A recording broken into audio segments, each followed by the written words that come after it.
Yay. And let's see if the next slide works.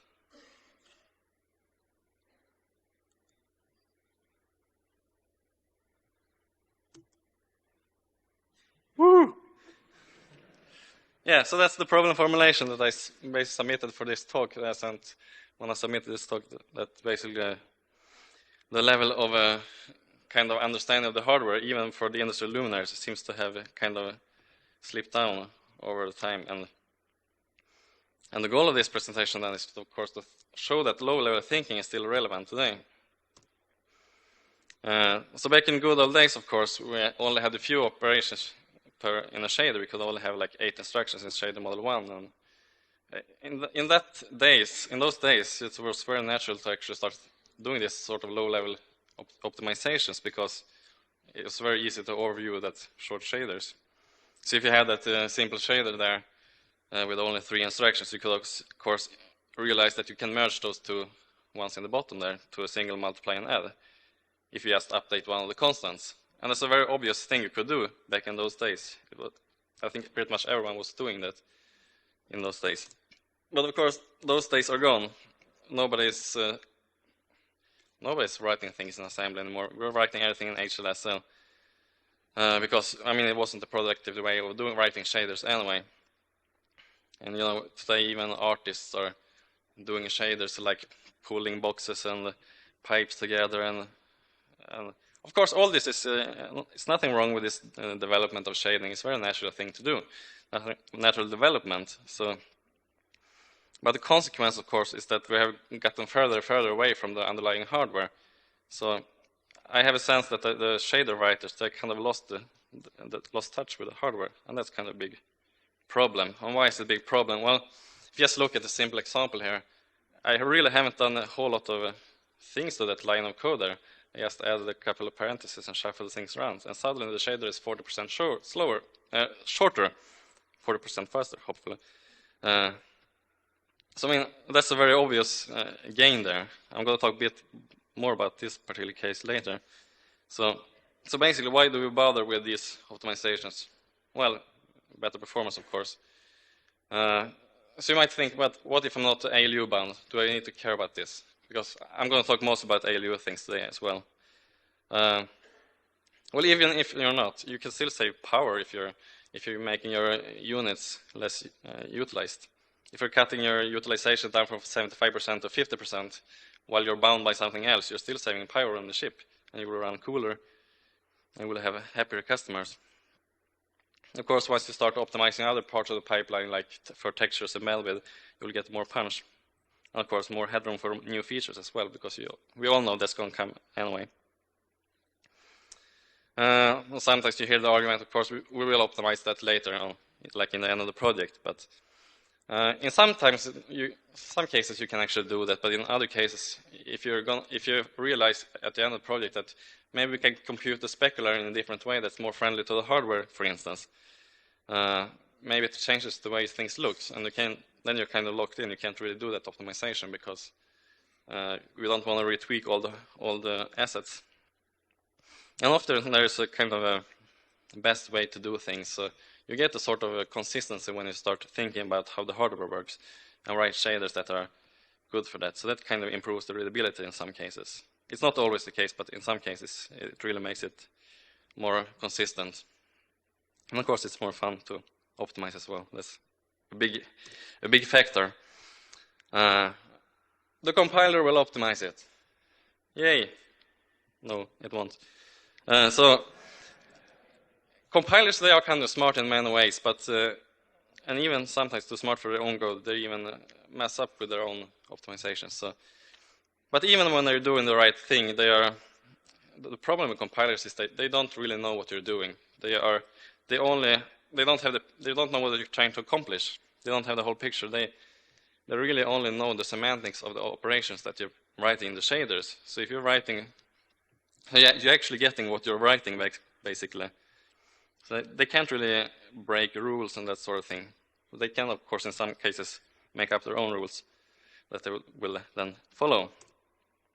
So back to that original example there with the multiply and add So if you have this very, very basic shader with really straightforward constants, very easy to optimize, do you think the compiler will actually optimize this for you?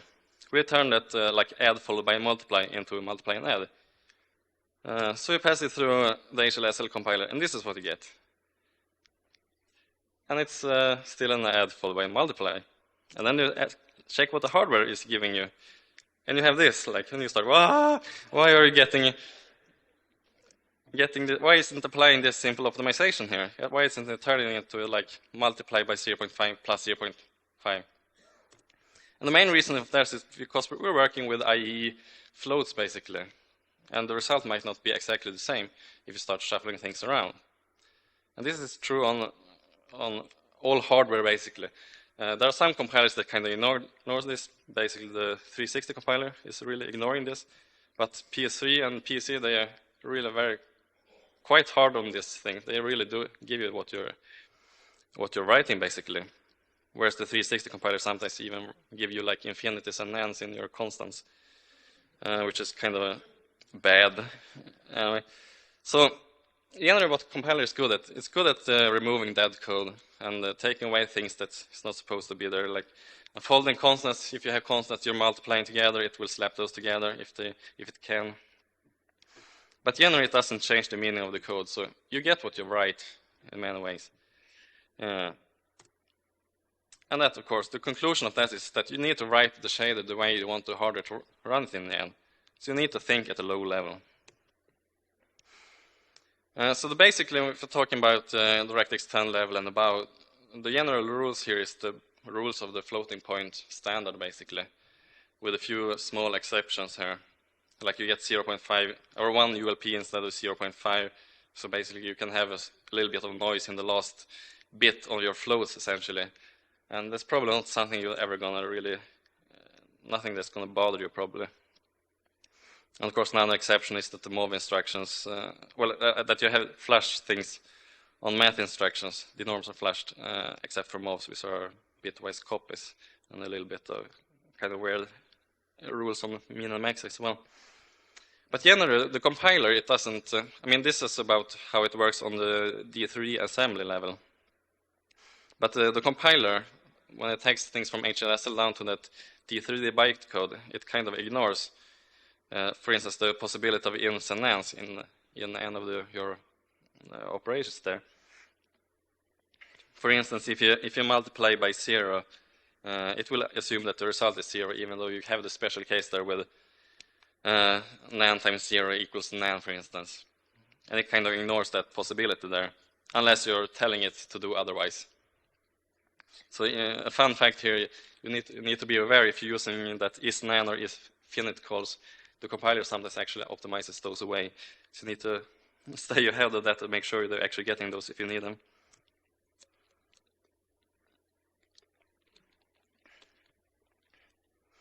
So basically all hardware since the dawn of time has had the multiply and add as a single instruction.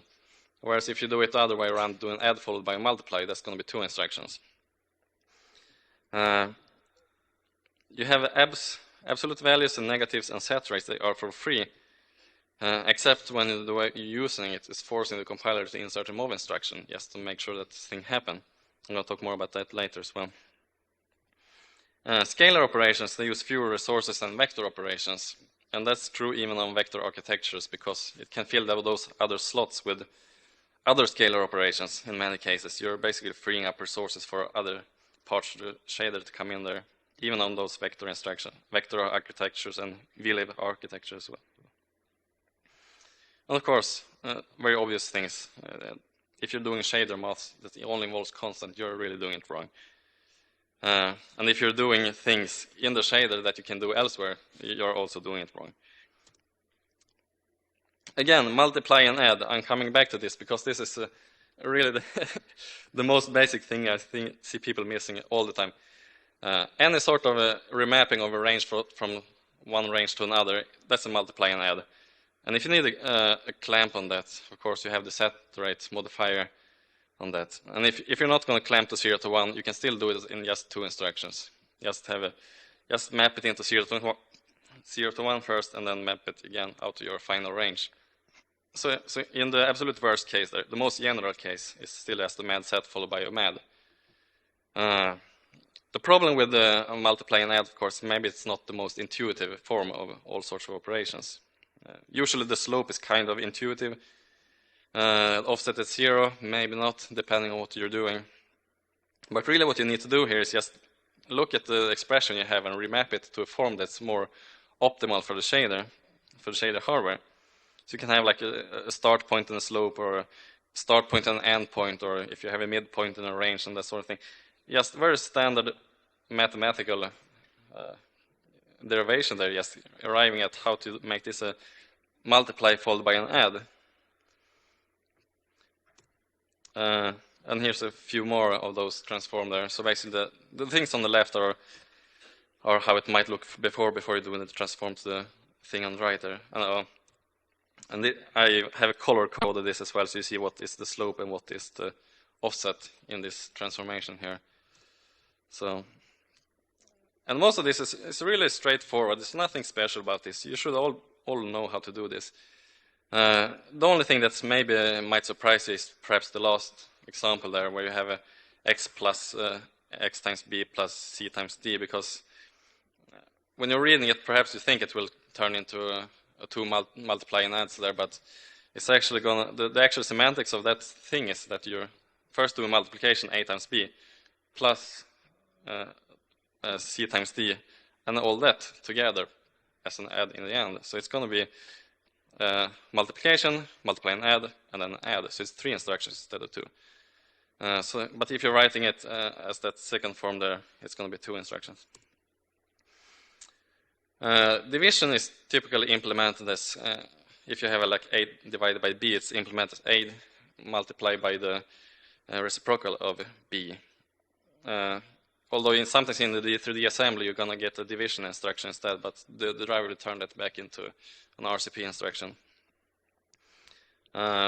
Maybe sometimes you can get a better, get this more explicit with just using the RCP in the shading. Perhaps it will give you better code in some cases, but almost always this kind of works out anyway by the driver. The problem with RCP is that I think it's a shader level 5 instruction. Some compiles don't support it anyway, which is kind of strange. Again, you have a whole bunch of standard math here. You can just transform the things on the left there to the things on the right. Basically just moving things from the top of there into the bottom, or things from the bottom up into the top, and get an expression where you again have a multiply and add instead of just a add and then a division and then a multiplier, or the other way around. And all of this is just high school math. You should all know how to do this. Here's an interesting function I found in our source code. At the first look, you might think that this, from the name alpha threshold, the parameters, you might think it's like something that's just remapping a range from around the threshold value. So when I saw this, my first intuition was that this is probably going to work as a simple mad set instruction. But of course, that's not what I got. That's not, of course, not the result of this when you compile it down. So it's like 7 operations here, and it's 5 vlive slots on this particular hardware here. Of course, I was right. I could turn it into this, and it's a single instruction. And the only thing you need to do is you just have to pass other constants instead. You have to pass a different scale and offset values. And then everything works as you expected. And all those constants, they were kind of predefined in the shader anyway, the way it was written, so it just had to pre-compute them as a bunch of constants there. Of course, it runs a lot faster. Modifiers, as I mentioned, they are free unless the use forces a mod instruction. So absolute and negatives, they are free on input, where set-right is free on output. So if you write a shader like this, where you're taking the absolute value of 2 values and multiply them together, that's going to turn into a single instruction, because you can take the absolute value on input and then you slap those together. But if you do it the other way around, you do the multiplication first, then you take the absolute value of that, Then the absolute value becomes an output operation, basically. And then you have to insert a mov just to have that absolute value happening there.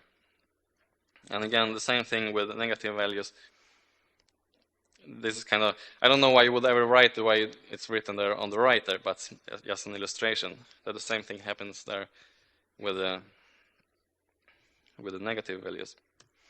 And then if you look at saturate, if you do like 1 minus saturate of A there, it has to insert a mov instruction first because it needs to do the saturate on an input value to the shader.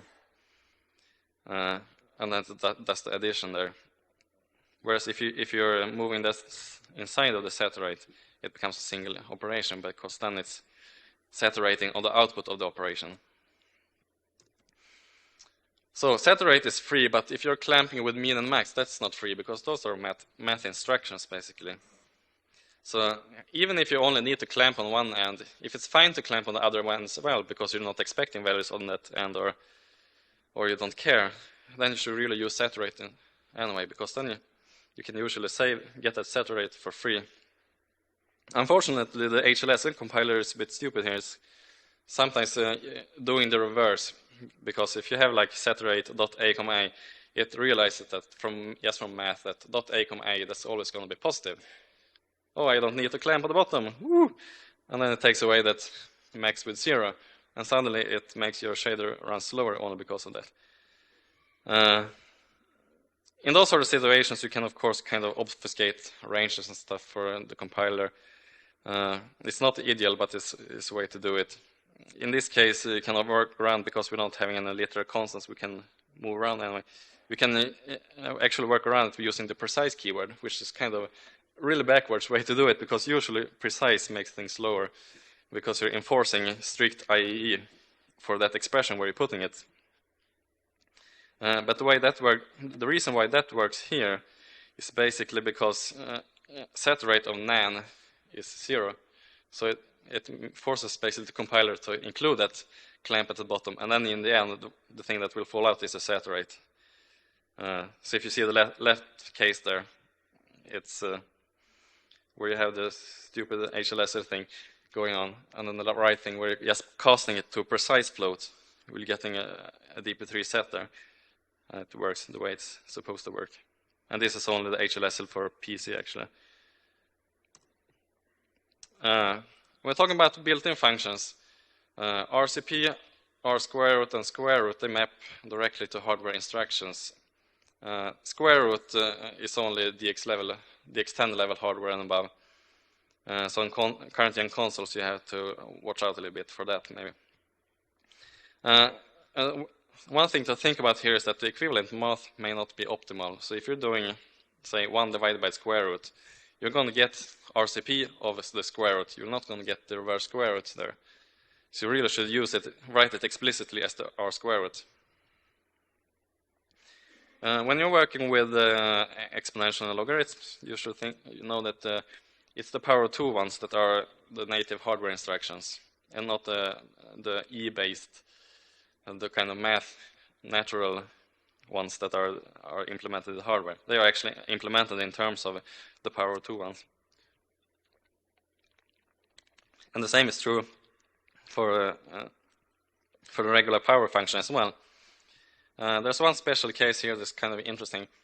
Again, if you think about what hardware is good at, it's good at multiply and add. So when you have that multiply of log 2 of x times y, you of course have a free slot for adding something there. So you can actually merge just from basic math rules, merge in a multiply into that. If you can pre-compute or otherwise easily get a log 2 value of some value there. Common case here is a specular normalization factor in front of a specular computation. And depending on where you're getting that from, if you're doing deferred lighting, you probably packed it in a sort of a logarithm range anyway in your G buffer, and then this sort of thing just falls out automatically and gets completely free. The sign function takes care of the 0 case, and I have never had a case where I actually wanted to take care of the 0 case. Usually usually if I care about the zero case, I either want it to fold either way there. I don't want to have a return 0 on 0, basically. And if you don't care about the zero case, you really should implement this yourself as a conditional assignment, because all hardware has that basically as a single operation. It's a very cheap thing to do. And even if you're multiplying that value by some other value, again, negative values are for free. It's still just the same number. It's still just a single instruction there. Maybe it could be 2 if you include the comparison there. Trigonometric functions are probably not something you're going to use that often in shaders. They are fine. Some hardware require a short preamble, in particular AMD hardware, including Xenon. So you have like 3 instructions or something before just to normalize the range. But the sine or cosine, they are basically a single instruction. It's not the fastest thing to sprinkle across your code, but it's not bad either. There are some use cases that are fine. However, the arc sine and arc cos, if you ever do those in the shader, you're doing it wrong. Those are extremely expensive. The hardware doesn't have anything native for doing those sort of things. And if you're ever doing degrees in the shader, I don't know what you're doing. I honestly don't think the HLSL language should have those functions. They really don't belong there. Of course, the language also has a bunch of other functions that's probably just included for completeness, like hyperbolic, trigonometric functions. I have never seen anyone actually use these. They are not horrible in terms of performance. Actually, they are just a couple exponentials. But I don't know why they are there either. Anyway, something that you probably use quite a lot though is multiply by a matrix, a vector by a matrix, and it's probably in pretty much all of your vertex shaders. If you do it the standard way, just pass your vector into that mul function, you're going to get multiply mad, and that's 4 operations then, or 4 vector operations. So it's 16 scalar operations. But the normal case here is that your W component is probably 1. I think that's probably the case in like 95% of our vertex shaders, that we just write an explicit 1 there because it's not in the vertex buffer anyway. We don't store W values in our vertex buffers. Of course, if you just pass it to the mul function the normal way, what the compiler generates for you is a mul mad add. And of course, if you look at that, you will kind of realize that multiply and that add can you probably merge somehow. Of course, you have to write it yourself. You just expand what's inside that multiply function, and then, like in that last line there, and then it becomes a mad, which of course is faster. And this is what you're getting on the hardware between those 2 functions. So this is on a vlive architecture. The thing you might notice here, even though the shader is a bit shorter, it's still 4 vlive slots here. If you look at the numbers there on the very left on those boxes there. And the only reason for that is because it can't read too many constants in one instruction. But actually, in real cases, in real shaders, the thing that's going to happen here, you're going to have a lot of other stuff that you're computing, so it's going to insert those into those 3 slots. So in the end, you're probably, in real world cases, still saving a full instruction slot there in the end. Of course, when you have a matrix, you should also merge everything else that you have, all other kind of transforms that you have, into that matrix. And that works on both ends of the add matrix, both things before the transform and both things that come after that are linear. So in this case, if you're taking things from basically screen space position and a depth value and turning that into, in the end, to a light vector, we can just take those linear operations that I have circled and merge them into the matrix instead. So modern hardware have scalar ALUs. This is true for all NVIDIA hardware since the G80, and it's true for the latest AMD hardware as well.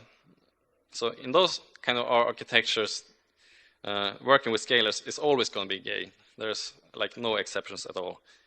On older hardware, it's still also pretty much always a gain, even on the vector ALU architectures that you have on the consoles, because you're freeing up lanes basically in those vectors that can be used for other stuff. So change is going to be shorter if you're careful about how you're writing math and doing things as scalar as often as possible. The problem with the scalar, but thinking about scalars and vectors in a shader, is that it's maybe not always obvious. It's quite frequently undetected. Unless you know what you're looking for, you can easily miss this sort of thing. And sometimes it's even hidden inside functions or abstractions that you have, or even inside the built-in functions.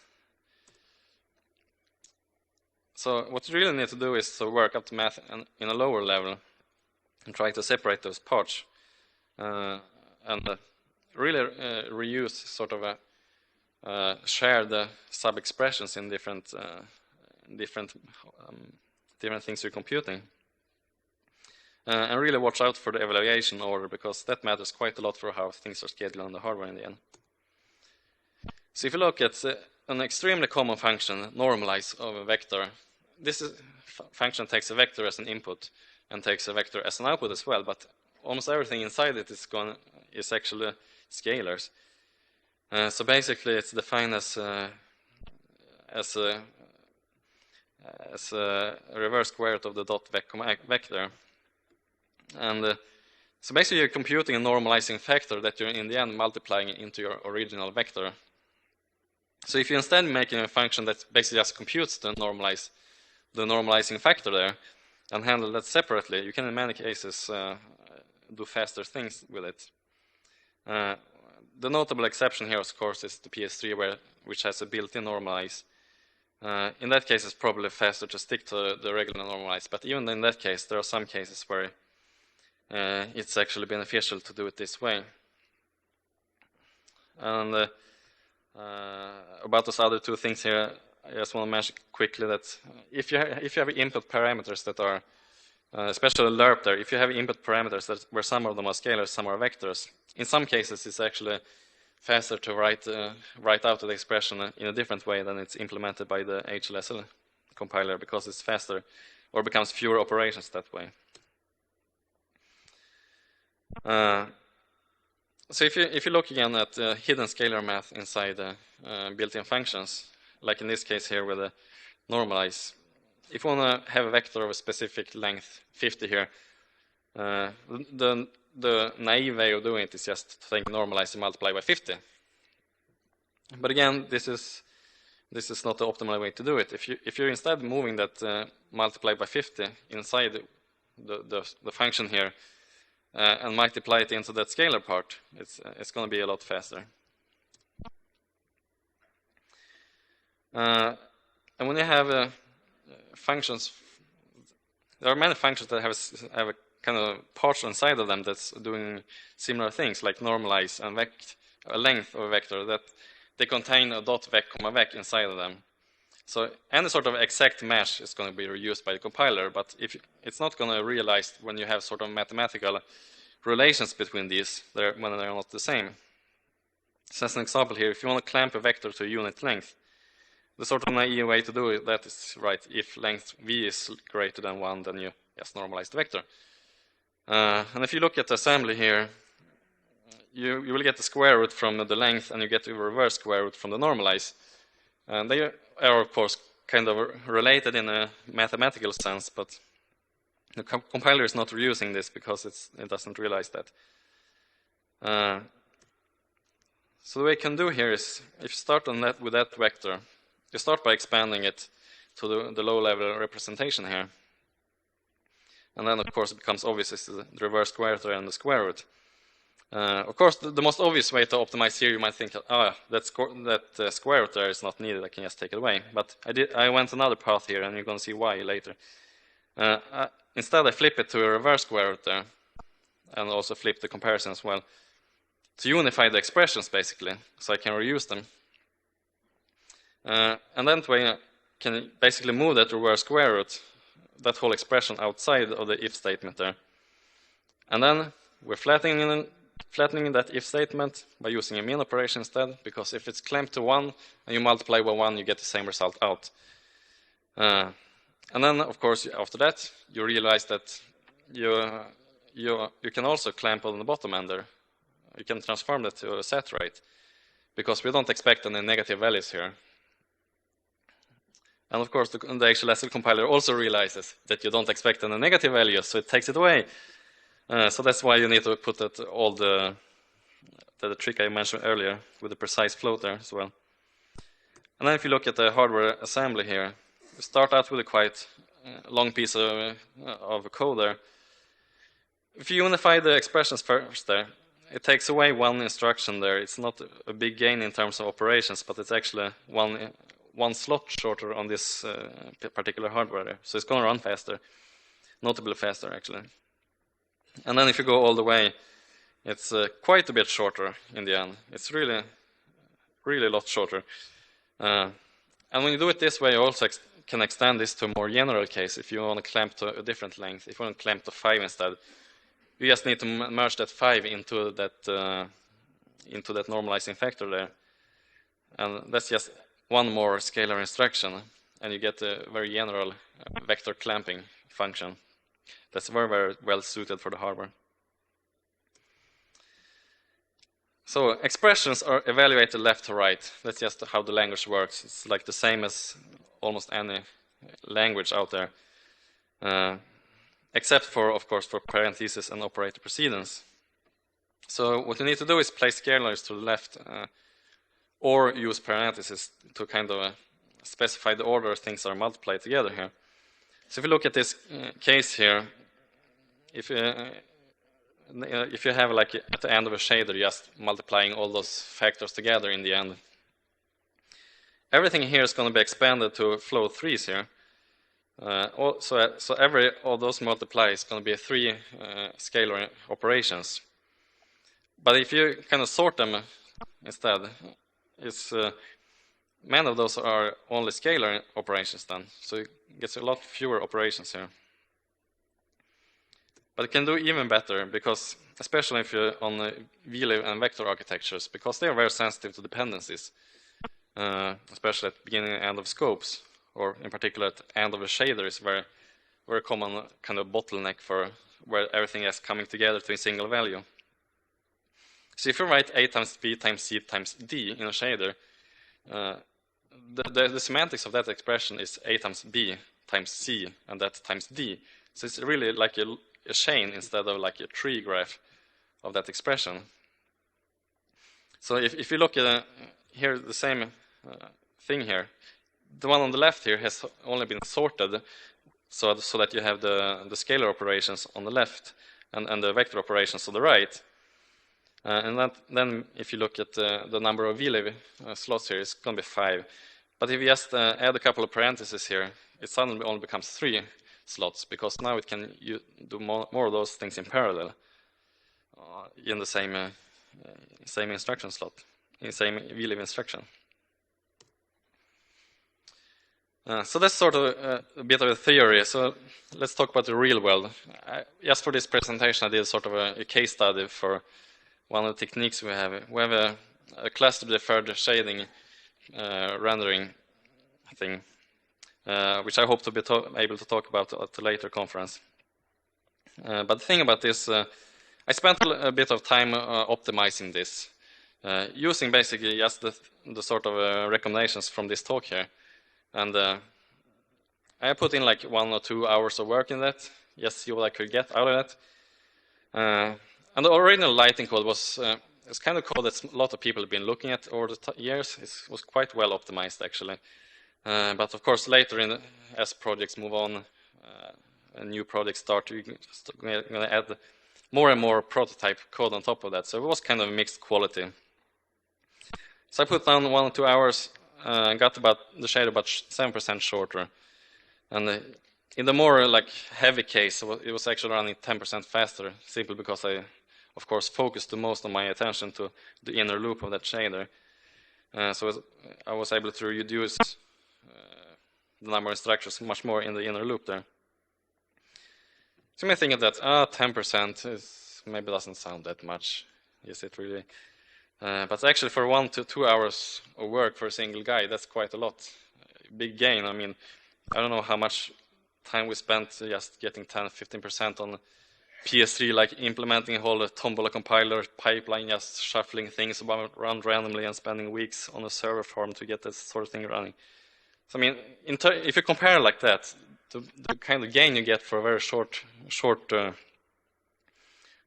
very small amount of work is quite huge, actually.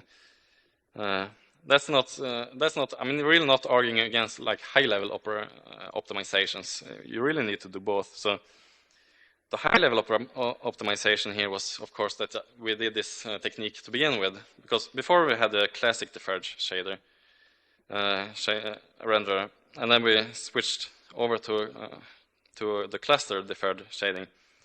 And that, of course, gave us a lot more. We're talking about, in some cases, up to 2 times faster. Normal case, maybe 50% faster. That's quite a big gain, but that, of course, that's like a man-month of work. So the whole different level of work you have to do to make that happen.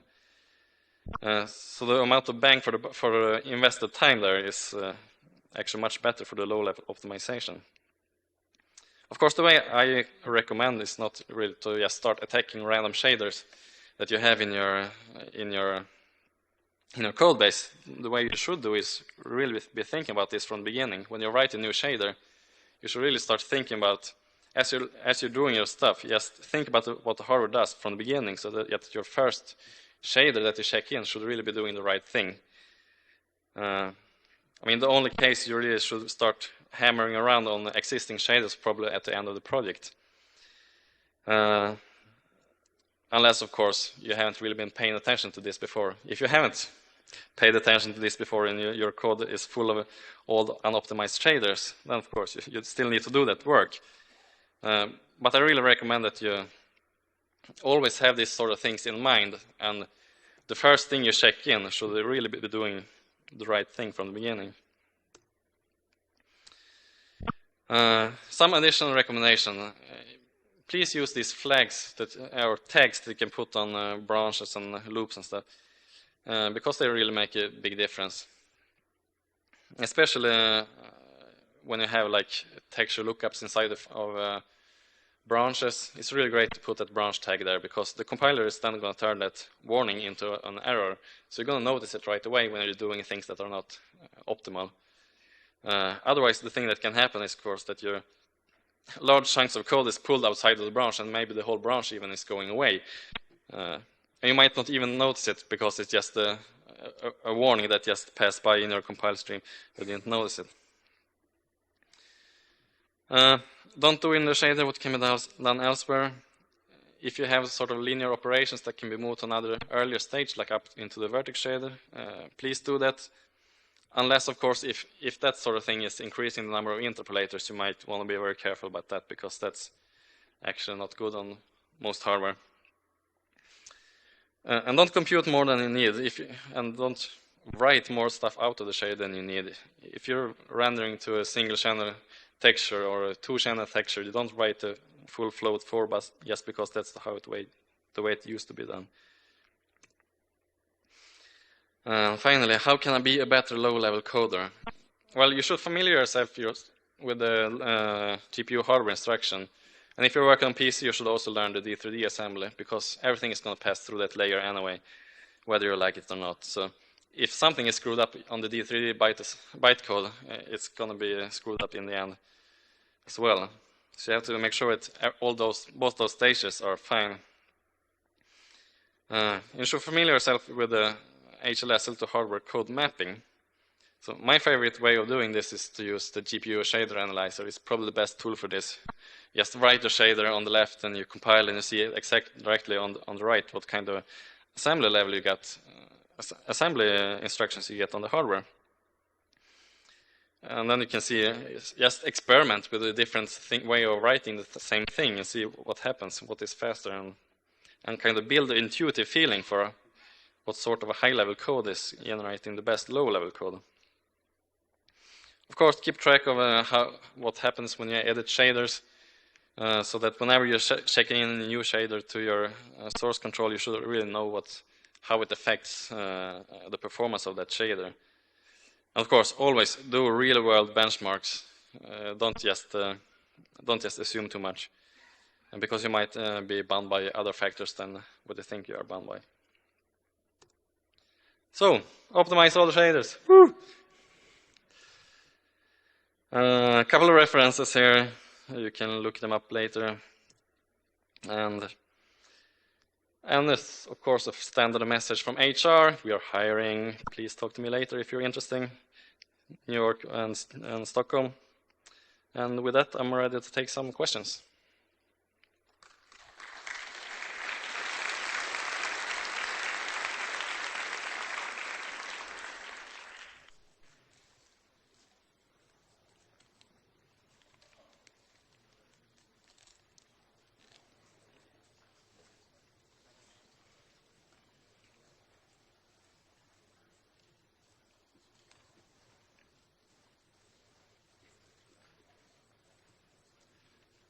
It looks like it was super clear to everyone. Nobody's. You can ask me in private either way, otherwise. So, thanks everyone.